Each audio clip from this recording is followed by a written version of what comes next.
We knew there was a date and a location coming, and of course it was going to be announced, after the big scene at Andrews Air Force Base where the three so-called hostages were released. Yeah, a remarkable scene last night, earlier this morning, overnight, with President Trump, with First Lady Melania, greeting those detainees that were released by North Korea dictator Kim Jong Un following Secretary of State Mike Pompeo's visit over there.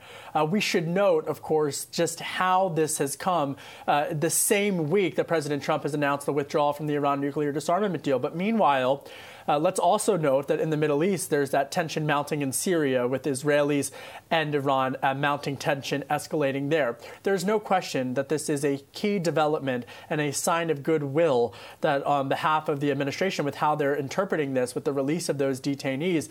And it really does set the stage for this meeting in Singapore. Well, and it's troubling in a sense because fault lines are changing. So there's a whole new map potentially being redrawn in the Middle East. And at the same time, old allies are a little bit at sea and don't quite know where they should be coming down on this. I mean, we had a delegation of the French president. We had Boris Johnson coming out. And we also had Germany's Angela Merkel. And it didn't seem to make any difference to President Trump when it came to his position on Iran. No. And we should note that there has been deep criticism of the Iran nuclear disarmament deal, including from Democrats when it was first negotiated. That said, should the administration try to go through a process such as through the United Nations or what have you, that there still could be that type of coalition that's being built.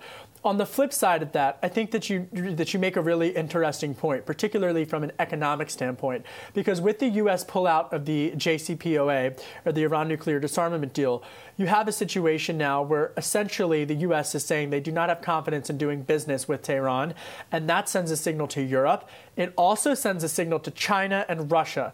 And I speak with several sources, Vonnie, who suggest to me that particularly in the energy sector, that you could have a multilateral response to President Trump's bilateral decision in the notion that the Chinese and Russians could be working together. They were part of the JCPOA with regards to Iran. That said, no other way to put this, that the release of those prisoners is a good thing from North Korea.